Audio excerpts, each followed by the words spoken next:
সার, বীজ, মজুরি সবকিছুতেই খরচ গেল এক গাদা। এখন দেখি ফলনের নাম নিশানাও নেই। মাটি যেন রেগে আছে আমার ওপরে। যতই দেই কিছুই আর ফেরে না, কিছুই ফেরায় না।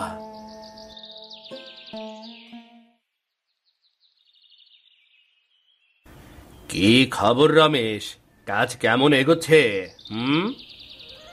কাজ এগোয় না দাদা, ফসল মরছে। সার দিলাম, পানি দিলাম, তবুও গাছ দাঁড়ায় না।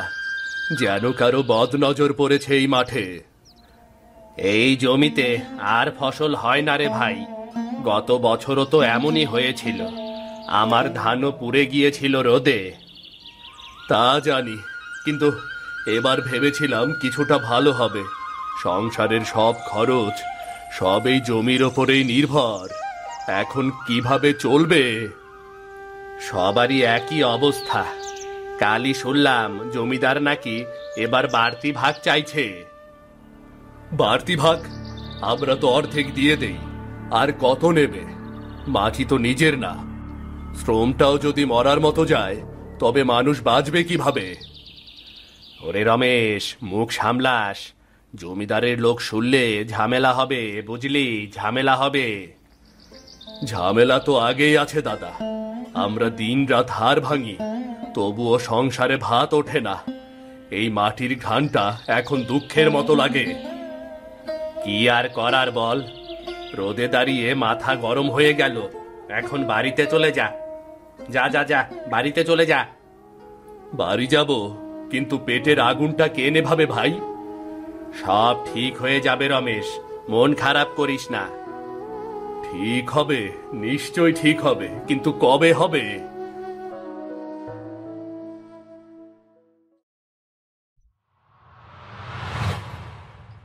আমাকে একটু জল দাও না মা। এই তো আসছি রে মা, হাঁড়িটা একটু ধুয়ে নি, তারপরে দিচ্ছি।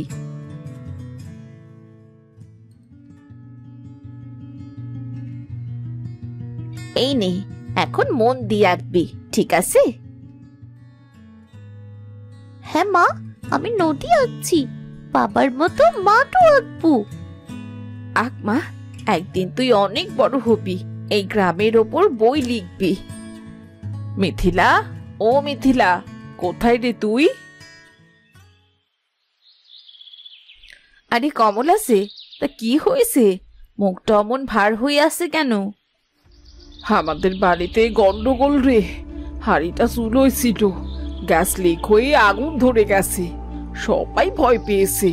তুই একবার চল না, কিছু করবি, চল। আহারে, তাড়াতাড়ি চল। শম্পা, দরজাটা বন্ধ করে ভেতরেই থাকবি মা, আমি একটু যাচ্ছি রে মা। তুমি সাবধানে যেও মা। ও মারে, চুলোর কাছে যাস নে, আগুন চড়াবে। ভয় পাবেন না, আগুনে পানি ঢাললে ছড়িয়ে পড়বে।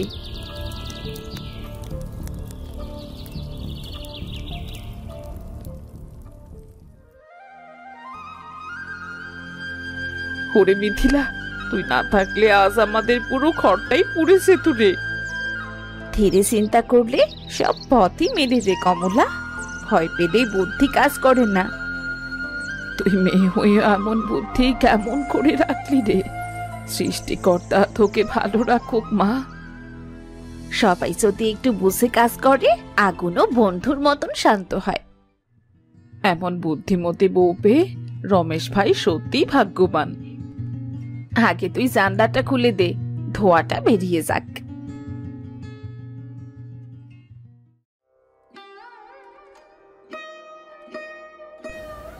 এই বছরও তো আবারও ধান মরল। এখন জমিদারকে টাকা শোধ করব কিভাবে বলো তো যোগু? ধান নাই, বাজারে দাম নাই, বীজের দাম আকাশচুম্বী। আমরা তো শেষ। শুনি জমিদার এইবার জাগর দেনা আছে, তাগর জমি নাকি তুইলা নেব। রমেশের কথাও শুনছি, তার জমি তো একেবারে শুকনো হইয়া গেছে। ওর অবস্থা খারাপ। কালই দেখলাম মাঠে দাঁড়িয়ে শুকনো ধান গাছ দেখছে, মনে হচ্ছিল কষ্টে চোখে পানি এসে গেছে। ওই রমেশ ভালো, কিন্তু ভাগ্যটাই খারাপ ওর। খরায় ধান গেল, বাজারে মাল বিক্রি কইরাও দাম পায় না। জমিদার বলছে দেনা না দিলে জমিও যাইব। আর আমাগোর অবস্থা কি আলাদা কিছু? মাটিতে ঘাম ঝরাই, ফসল হয় না, তারপরেও দায় আমাগোর। আগে মানুষ কাজ করত, ফসল তুলতো, পেট ভরতো। এখন সব ঋণ, সব হিসাবের খাতায়। কৃষক খালি পরিশ্রম করে, লাভ তো ওপরের লোকজন খায়। আজ সকালে রমেশকে বললাম ধানের জায়গায় অন্য কিছু লাগানো যাক না। সে বলল কি লাগাবো, মাটি তো তার কথা শোনে না। কিন্তু শুনেছি তার বউ মিথিলা বৌদি নাকি বেশ বুদ্ধিমতী মেয়ে। সকালে কমলার বাড়িতে গ্যাস লিক বন্ধ করে সবাইকে বাঁচিয়েছে। ওরে, সত্যি নাকি? মেয়েটা তো শান্ত, চুপচাপ মনে হয়। এত বুদ্ধিও আছে বুঝি? বুদ্ধিমতী বউ পাইলে ঘর আলোকিত হয় রে। হয়তো রমেশের ঘরেও কিছু একটা ভালো হইব। মাটির মতো মাইয়াটা, ঠান্ডা অথচ শক্ত। দেখিস, ওই মেয়েটার মাথা থেকেই কোনোদিন এমন একটা ভাবনা আসবে যা গ্রামের মুখ ফেরাবে। হয়তো তাই, কিন্তু সময় এখন খারাপ। জমিদারের লোক নাকি কাইলি গ্রামে আসবো দেনা তুলতে। আমাদের মাটির ঘ্রাণ এখন ভয় হয়ে গেছে। এই ঘ্রাণে এখন ঋণের গন্ধ মিশে আছে। তাও আশা হারাস না, যতদিন এই জীবন আছে ততদিন মানুষ হাল ছাড়ে না।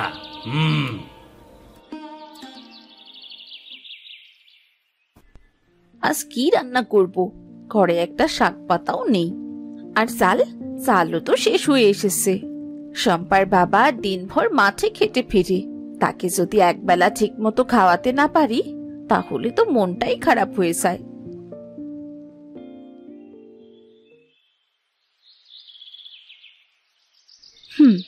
এই গাছটা তো ছোটবেলায় দিদা তরকারি করতো, বলতো এই শাকে পুষ্টি আছে আর চাষও সহজ।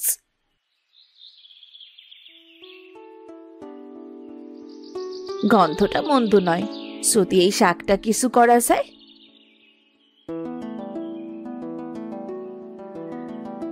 দেখি আজ এই শাক দিয়ে একবেলা পার করা যায় কিনা। যাই হোক, চেষ্টা করলে কিছু না কিছু নিশ্চয়ই হবে। মা, মা, তুমি এখনো রাস্তায়?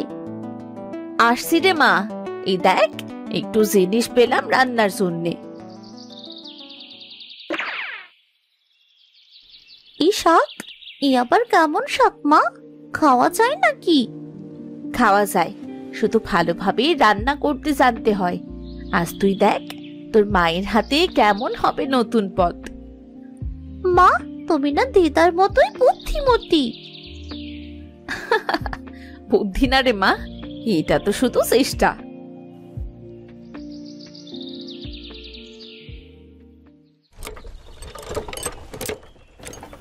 এই রমেশ, দাঁড়া একবার, দাঁড়া। কেমন আছেন জমিদার মশাই?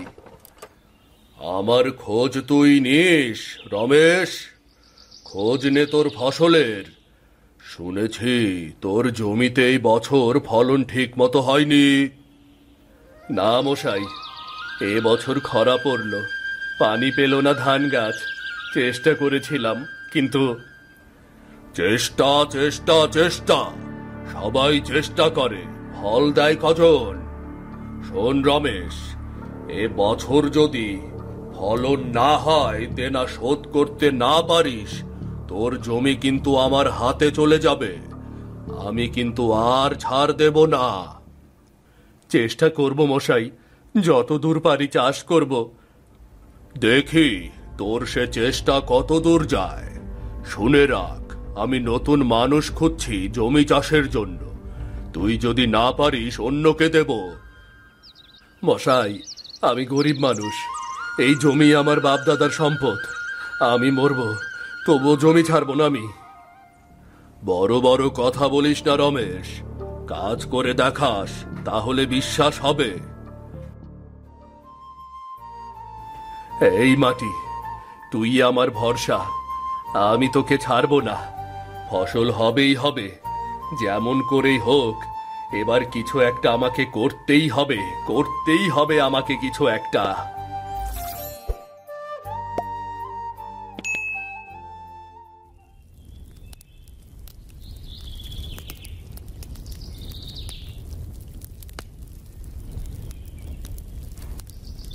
আজ কি রান্না করছো মা? গন্ধটা একদম অন্যরকম লাগছে। তুই একদম তোর বাবার মতো হয়েছিস, খাবারের গন্ধ পেলেই হাজির। আজ এক নতুন পদ করেছি, দেখি কেমন হয়। নতুন পদ? মানে আমাদের ঘরে নতুন কিছু রান্না হবে? এটা তো ভাবিনি। দেখিস, কে বলবি কেমন হয়েছে। কখনো কখনো নতুন জিনিস চেষ্টা না করলে ভালো কিছু আসে না রে মা।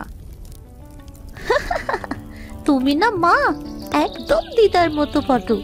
বুদ্ধি দিয়ে রান্না করলে অল্প উপকরণেও স্বাদ বেড়ে যায়। মা, আমিও একটু নাড়তে পারি? অবশ্যই পারবি। রান্না মানে শুধু খাওয়া নয়, সংসার চালানোর একরকম বুদ্ধি।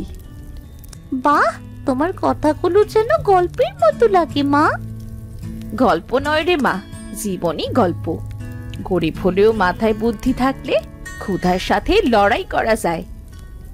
ও মা, এটা তো দেখতে খুব সুন্দর। তুমি সত্যিই জাদু করতে জানো? জাদু নয় রে মা, এটা মাটির দান। এই শাক যদি চাষ করা যায়, অনেকের পেট ভরবে। তুমি কি বলছো মা? এই শাক চাষ করবে? হয়তো করব। তোর বাবার জমিতে যদি এক কোণে লাগানো যায়, দেখি কি হয়।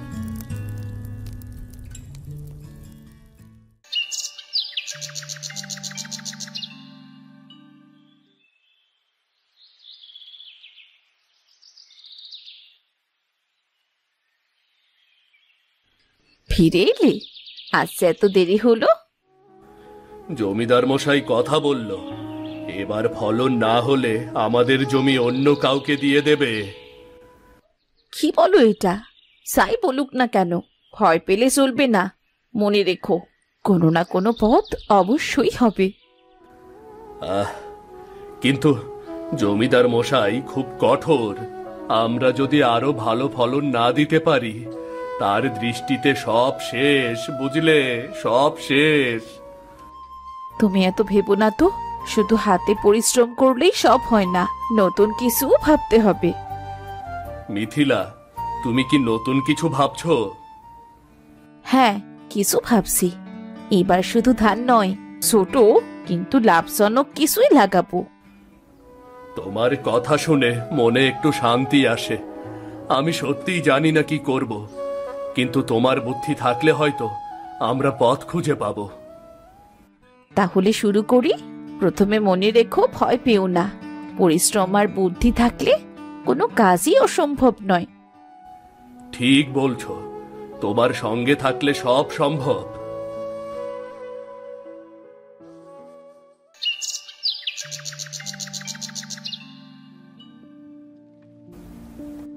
বাবা বাবা, আখ খাবো।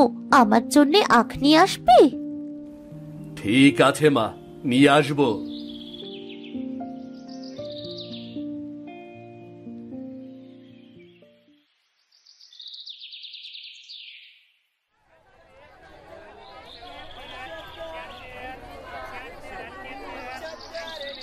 দাদা, কত করে এই আখগুলো? কত করে? ভাই, এইটা এক খণ্ড 5 টাকা। তা তুমি কতটুক নিতে চাও? 2 খণ্ড নেব, আমার মেয়ে খেতে চেয়েছে তো। ঠিক আছে ভাই, এই নাও, নাও তাইলে।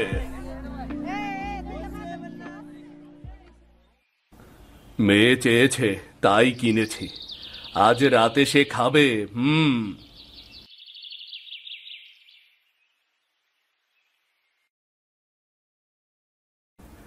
রমেশ, আজ বাজার থেকে কি নিয়ে যাইতেছ?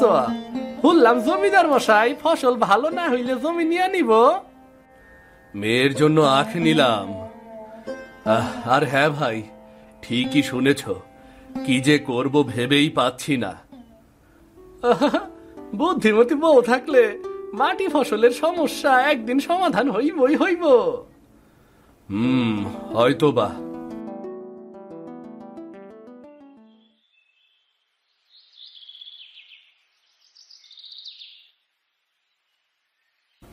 আখ এনেছো বাবা?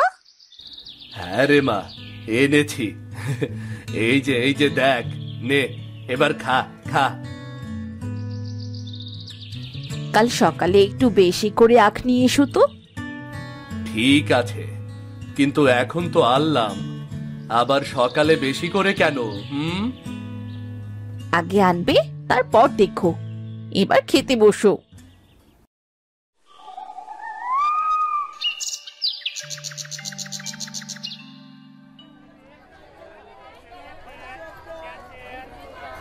রমেশ ভাই, আজ সকাল সকাল বাজারে, কারণ কি?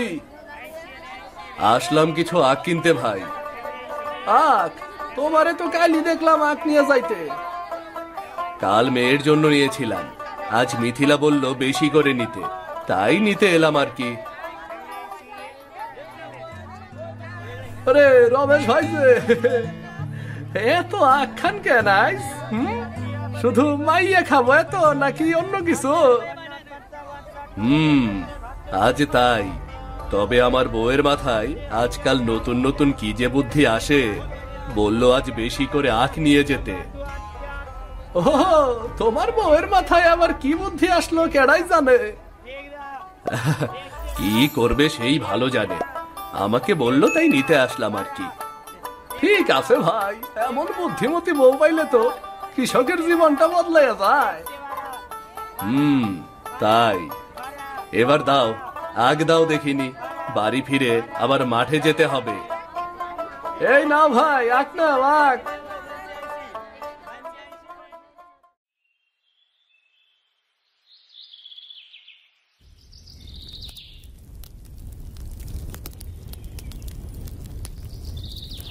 এই নাও আজকে আখ।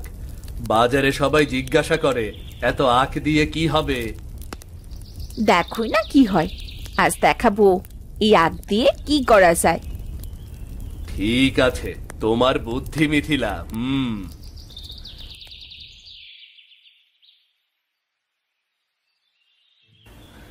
মিথিলা, এই ছোট্ট আখ দিয়ে কি কিছু হবে? দেখো, সময় বলবে। কিন্তু আমরা তো এতদিন ব্যর্থ হয়েছি, এবার কি সফল হব? ছোট বীজ, ছোট গাছ, কিন্তু ধৈর্য আর যত্ন থাকলে বড় ফলই আসবে। ঠিক আছে, তোমার কথা মতো ধৈর্য ধরে দেখব।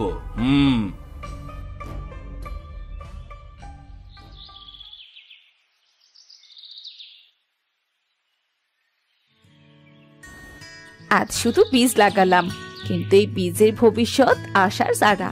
প্রতিদিন যত্ন নিলে কিছুদিন পরে আমরা আনন্দে পূর্ণ হবার স্বাদ পাবো। ঠিক আছে, এবার সময়ের অপেক্ষা।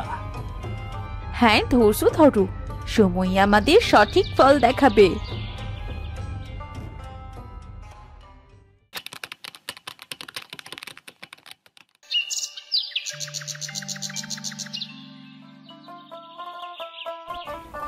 দেখো মিথিলা, কি সুন্দর সবুজ।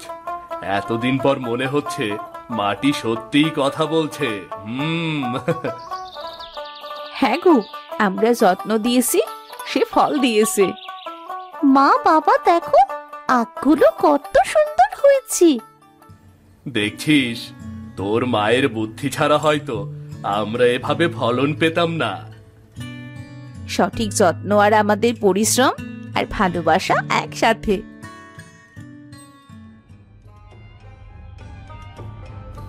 রমেশ, এই ফলন তো আশ্চর্য, ভাবতেই পারিনি। তোর জমি একেবারে সবুজ, এত ঘন আখ। জমিদার মশাই, এই সব কিছু শুধু আমার কাজ নয়, সব বুদ্ধি আমার বউয়ের। মিথিলা পরিকল্পনা করেছে, আর আমরা সবাই মিলে চেষ্টা করেছি।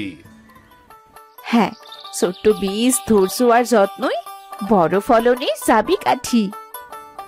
দেখি, এভাবে কাজ করলে সত্যিই ফলন বাড়ে। এতদিন আমি ভুল বুঝেছিলাম।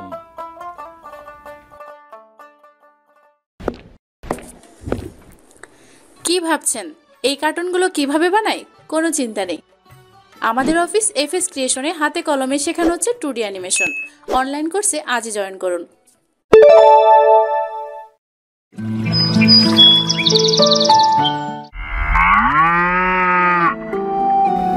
আরে লক্ষ্মী মা আমার, তোরে ছাড়া আমার সংসার কেমনে চালাইতাম ক?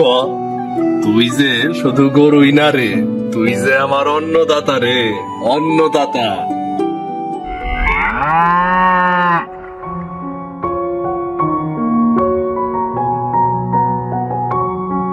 কি ব্যাপার, আজ সকাল সকাল গরুর লগে কথা কইতাছছে? হ কমলা, ওর লগে একটু কথা কই। ও যে সাধারণ কোন গরু না, তুমি জানো গত বছর খরার সময় এই লক্ষ্মী মা আমার জমিতে ধান দিছে, যেইটা অন্য কারো জমিতে হইতেছিল না।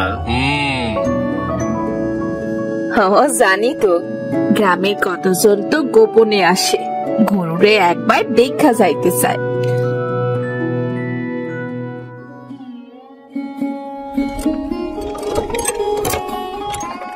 ভাই, তোর গরুর মধ্যে কেমন জানি একটা ব্যাপার আছে রে। ও জমিতে আইলেই দেখি জমি সবুজে ভইরা যায়, কাহিনী কি রে ভাই?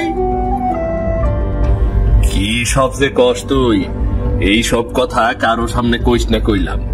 গ্রামের মানুষ বালা না, মানুষে নজর দিব, আমার আর আমার লক্ষ্যের ক্ষতি করবো রে। চিন্তা করিস না, আমি কাউরে কিচ্ছুটা কমু না। তই ভাই, তোর ভাগ্য সত্যি খুব ভালো রে।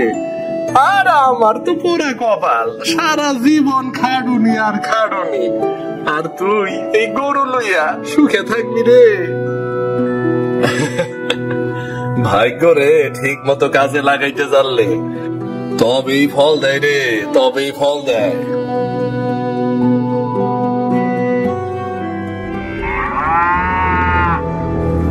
জানো, আমি কেমন যেন ভয় পাই। এই গরুর কথা যদি ভুল কানে শুনলা যায়, কেউ আবার খারাপ কিছু করবার চেষ্টা করবো না তো?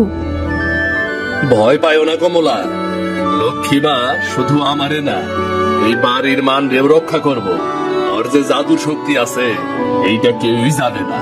তুমি এত ভাইব না তো, মনে রাখবা মন যদি সৎ থাকে তাইলে কেউই ক্ষতি করবার পারে না।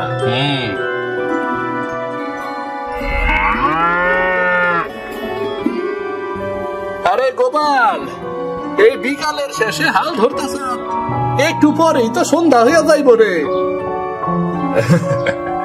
ও তুই বুঝবি না রে রাধে, লক্ষ্মী মায়ের লগে হাল ধরলে রাত যতই হই কাজ শেষ হইয়া যায় রে।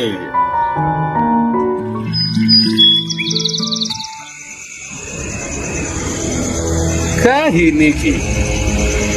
এই রাইতের বেলা গরু খেতে কি করে দেখি তো, এই গরুর কাম কি?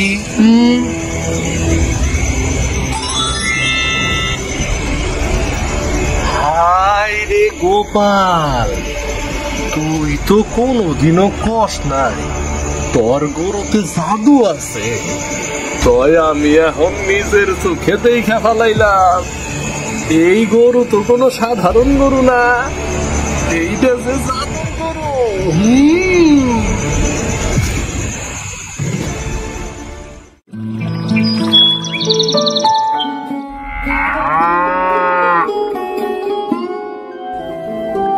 গোপাল, তুই কি জানস আমি গত রাইতে কইয়াছিলাম? হ্যাঁ জানি, তুই নিশ্চয় আমার জমিতে লুকাই আছিলি। আরে ভাই, আমি তো সব দেখা ফেলাইছি। তোর লক্ষ্মী মা এক রাইতে ধান ফলাই দিছে, আমি তো সেই দিন মজা করে এমনি কইছিলাম, কিন্তু গত রাইতে নিজের চোখে দেখা ফেলাইছি রে।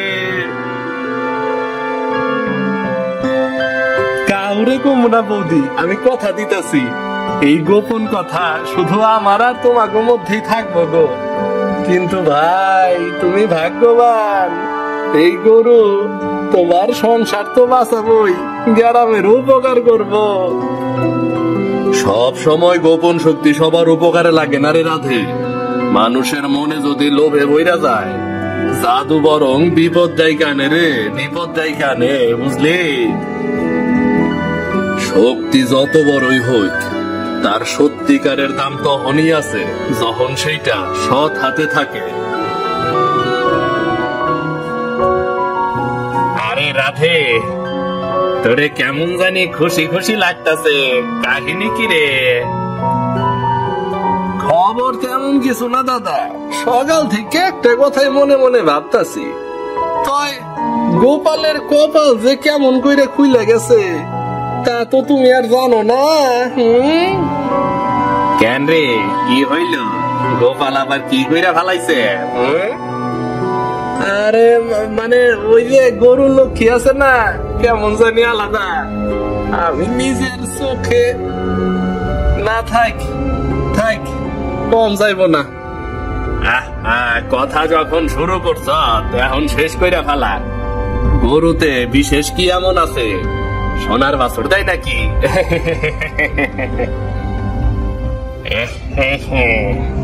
গরুতে নিশ্চয়ই কোনো জাদু আছে, না হইলে গোপাল অতটুকু জমিতে এত ফসল ফলাই কেমনে?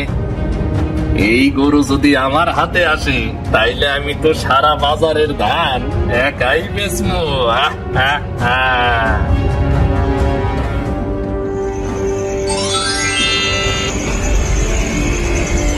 আরে বাহ, এ কি আজব শক্তি!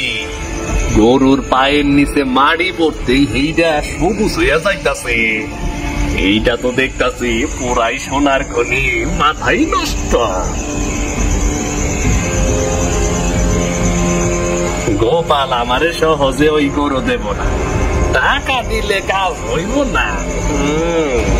তাই টাকাই কাজ না হইলে গোপনে চুরি করাটাই হইব বুদ্ধিমানের কাজ। এক রাইতেই সব বদলাইয়া ফেলামু। এই গরু তো আমার লাগবই রে, এইটাই হইব আমার টেহা বানানোর মেশিন।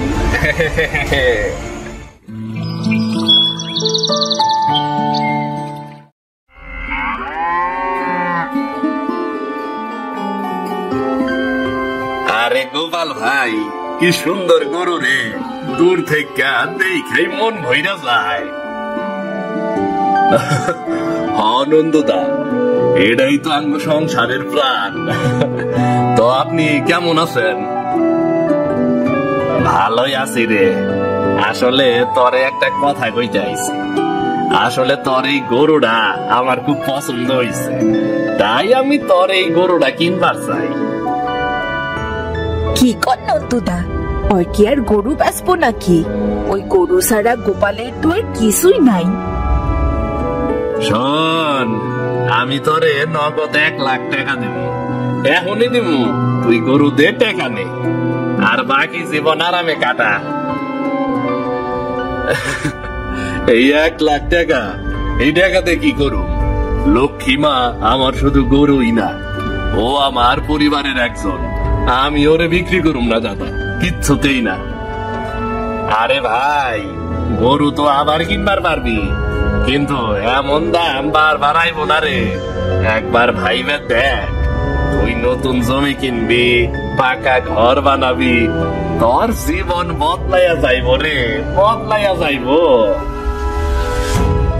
জীবন বদলাইতে হইলে আগে মন বদলাইতে হয় নন্দুদা, টাকা দিয়ে সব হয় না। গোপাল, একবার ভাইবা দেখ কইলাম, আমি তোর ভালো চাই কইয়াই কইতাছি। এই গরু তুই রাখলে তোর কষ্ট হইব রে, লোকজনের নজর পড়বো, আর আমার হাতে দিলে আমি সব সামলাবো, বুঝলি? থাক নন্দুদা, আমি কষ্ট কইরাই বাঁচি, তাতে আমার শান্তি আছে। লক্ষ্মী মা আমার ঘরের সুখ, ও আমার ব্যবসার মাল না। আচ্ছা থাক, তুই পরে বেচতে চাইলে আমি আবার আসুমনি, দেখা কিন্তু রেডি আছে রে, কসকসা।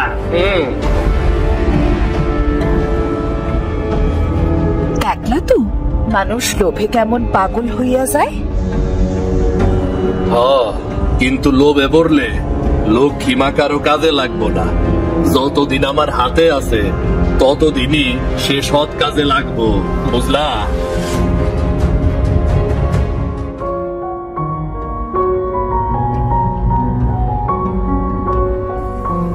রাধে, তুই তো গোপালের কাছের লোক রে। তুই সত্যি করে কত, ওই গরুতে কি এমন বিশেষত্ব আছে কত? কেন তুমি আবার ওই গরুর দিকে নজর দিছো নাকি? গরুটা গোপালের প্রাণ, সে আরে কিছুতেই ছাড়বো না, এইটা আমি হলফ কইরা কইতে পারি। আরে তুই চিন্তা করিস না, আমি টাকা দিয়ে কিনবার চাইছিলাম কিন্তু দিল না। এখন ভাবতেছি অন্য রাস্তা নিতে হইব রে। অন্য রাস্তা মানে চুরি ঢুরি করবা নাকি? দেখ, আমি এইটা রে চুরি করবো না, এইটা হইল ন্যায় সঙ্গত লেনদেন, যেখানে শুধু গোপাল জানবো না। আরে রাহো তোমার ন্যায় সঙ্গত লেনদেন, তোমার কথা শুনে বুঝবার পারছি তুমি খারাপ কিছু করবা। আমি কিন্তু এই চুরির ব্যাপারে তোমার লগে নাই, একদমই নাই। আমি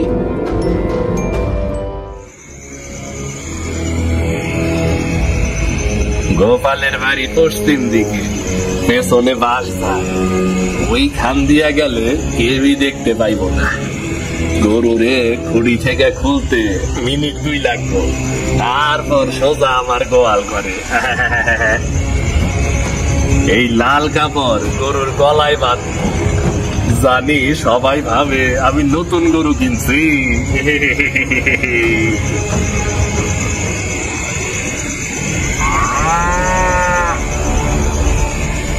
সব ঘুমাইতাছে, এই তো সুযোগ। গোপাল বাবা, তোমার খেলা শেষ।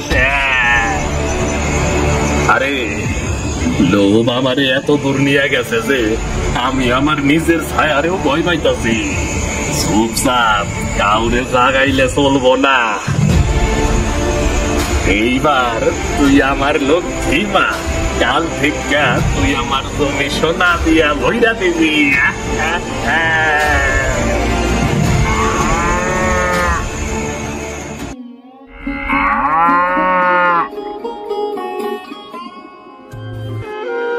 জানো, গত রাইতে আমি খুব খারাপ স্বপ্ন দেখছি। আমি দেখিছি রাইতে কেউ গরু চুরি করবার আইছে, কিন্তু দেখো লক্ষ্মী তো ঠিক এখানেই আছে। লক্ষ্মী মা জানে কার ঘর আসল জায়গা, কেউ জোর কইরা ওরে নিবার পারবো না। এইটা কি হইল? আমি তো নিজের হাতে গরু নিয়ে আইলাম, নিজের হাতে গরু নিয়ে আইলাম আমি। এই যে কেডা কেডা আমার গরু চুরি কইরা নিল? কেডায়? ওই তো জাদুর গরু। জাদু কইরে ও আবার সঠিক মালিকের কাছে চলে গেল না তো? শুনছো হে রাধে, কাল রাইতে নাকি নন্দুর গোয়াল ঘর থেকে গোপালের গরু উধাও হইছে। হ্যাঁ শুনলাম তো। তাই ওই গরু নাকি আবার ভোরবেলা গোপালের উঠানে দেখা গেছে। আরে বাপরে, এ কি গরু নাকি অন্য কোন পাখি রে যে উড়ে উড়ে গেল? আরে এইটা সাধারণ কোন গরু না, ওইটা গোপালের লক্ষ্মী মা। সে তার নিজের ঘর ছাইরা অন্য কোন জায়গায় থাকতে পারে না।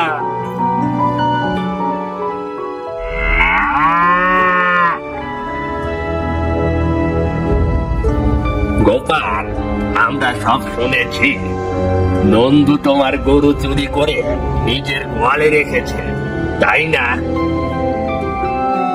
হ্যাঁ, আমি তো এইটা কাল রাইতে টের পাইছিলাম, তাই কিছু কই নাই।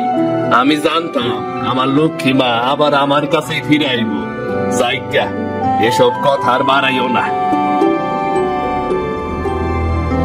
না না, এই অন্যায়ের বিচার গ্রামের সবার সামনে হইতে হইব, না হইলে কাল আর কেউ কারো জিনিসের নিরাপত্তা পাইব না। আচ্ছা, যদি তোমরা চাও তাইলে চলো, আমরা সবাই গ্রাম প্রধানের কাছে যাই।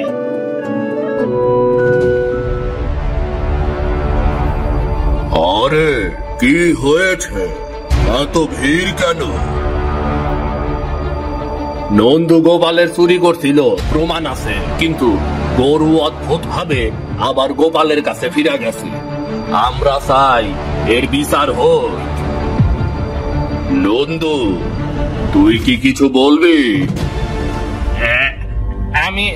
আমি তো খালি ওই গরুটারে ধার নিতে চাইছিলাম, ওই চুরি করি নাই তো। মিথ্যা কথা কইটা কইলাম? আমি জানি তুই অনেকদিন ধইরাই ফোন দিয়ে আসছিলি। তুই যে ভালো মানুষ না, তাই গ্রামের সবাই জানে।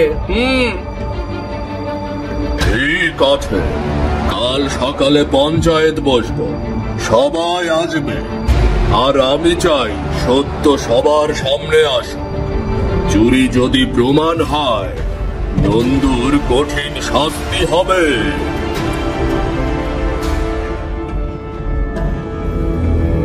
শোনো সবাই, আজকের বিচার গরু চুরি নিয়ে। গোপাল অভিযোগ করেছে নন্দু তার গরু চুরি করে নিয়ে গেছে এবং তার গোয়ালে রেখেছে। হ্যাঁ, কথা সত্য। আমি সাক্ষী। নন্দু কয়দিন আগে আমার লাগে গোপালের গরুর ব্যাপারে কথা কইছিল। কথা শুই না ওর মতলব ভালো বইলা মনে হইতেছিল না আমার। গরু ওই চুরি করছিল। নন্দু, তুই কি বলবে? আমি গরু ধার নিছিলাম, চুরি করি নাই। গোপালে তো কইতে চাইছিলাম, কিন্তু সময় পাই নাই। ধার নিলে রাইতে গোপনে নিয়ে যাস কেন? আমারে জাগাইতে পারলি না? মিথ্যা কথা বাদ দে নন্দু। তুই আমার লগে রাস্তায় কথা কইছিলি, কেমনে চুরি করবি তার প্ল্যান করতেছিলি না? প্রমাণ আছে? আছে, আমি নন্দুর মুখে শুনছি। গরুরে লাল কাপড় বাঁধমু, যেন কেউ চিনতে না পারে। নন্দু, এই কথা কি মিথ্যা? না, এটা মিথ্যা না। আমি লোভে পড়ে গেছিলাম, ভাবছিলাম গরুরে নিজের করলে আমার ভাগ্য খুইলা যাইব। লোভ মানুষকে অন্ধ করে দেয়, কিন্তু গ্রামে এই ধরনের কাজ চলবে না। নন্দু, তুই গোপালের কাছে প্রকাশ্যে ক্ষমা চাইবি, আর 1 মাস গোপালের জমিতে বিনা মজুরিতে খাটবি। ঠিক আছে গোপালদা, আমারে মাফ কইরা দাও। আমি শুধু ভাবছিলাম গরুটা আমার হইলে আমার জীবন সহজ হইয়া যাইব। আমি লোভে পড়ছিলাম, ভুল করছি, অনেক বড় ভুল করছি আমি।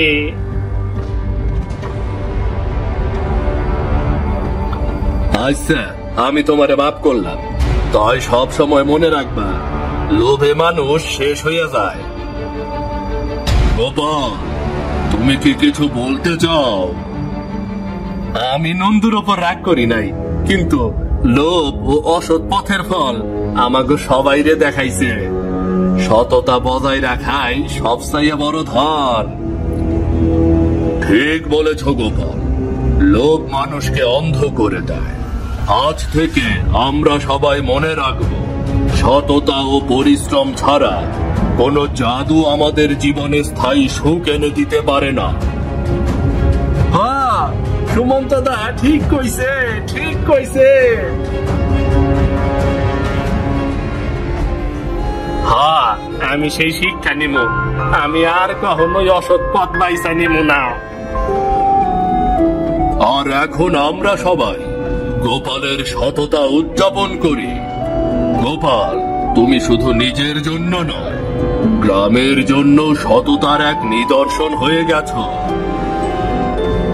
গোপাল, গোপাল, গোপাল, গোপাল, গোপাল, গোপাল। কোনো জাদু না থাকলেও পরিশ্রম আর সততা থাকলে জীবন সুন্দর হয়। আজ থেকে আমরা সবাই এটা মাইনা চলুন, কেমন? হ্যাঁ, সততার পরিশ্রমী হইল গিয়া সত্যিকারের জাদু। সত্যি আর ন্যায়ের এমন শক্তি যা সব মিথ্যা ভাঙ্গা ফেলে।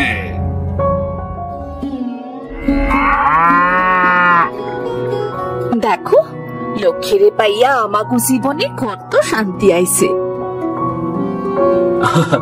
হ কমলা, সব সময় যে কঠিন পরিশ্রম আর সততার ফল মিষ্টি হয়, আজ তো আমরা নিজ চোখে দেখছি তা। আর যে লোভ করছিল তারও শিক্ষা হইছে। হায়, গোপালের সততার পরিশ্রমী ওরে আজকে এই পরিস্থিতিতে আনছে। আমি চুরি কইরা এখন ওর জমিতে কাজ করতাছি। আমি বুঝবার পারছি লোভ না, কঠোর পরিশ্রম আর সততার মাধ্যমে আমাগো জীবন সুন্দর হয়। আর এইভাবে সবার লগে কাম করলে সম্পর্ক মজবুত হয়। দেখো দেখো, নন্দু এখন গোপালের জমিতে কাম করতেছে। সত্যি সততা ও পরিশ্রমের পথই সঠিক। আরে দেখা সবাই শিক্ষা নেওয়া উচিত। লোভ আর অসৎ পথ কেবল ক্ষণিকের সুখ দেয়, কিন্তু সততা ও পরিশ্রমের ফল হয় চিরস্থায়ী। জীবন অনেক সহজ হয় যদি আমরা লোভ না কইরা পরিশ্রমের পথ বাইছে নেই। নন্দুর শিক্ষা আমাকে সবার লাগে একটা উদাহরণ। তুমি ঠিকই কইছো, আজ থেকে আমারও কঠোর পরিশ্রম করতে হইব। আমাদের ছোট ছোট কাজের মধ্যেই আমরা সুখ খুঁজা নিব। আজ থেকে আমাকে জীবন হইব শান্তি ও সুখে ভরা। হ্যাঁ গো হ্যাঁ, আমরা দুজনে মিলে জীবনটারে সুন্দর কইরা তুলবো।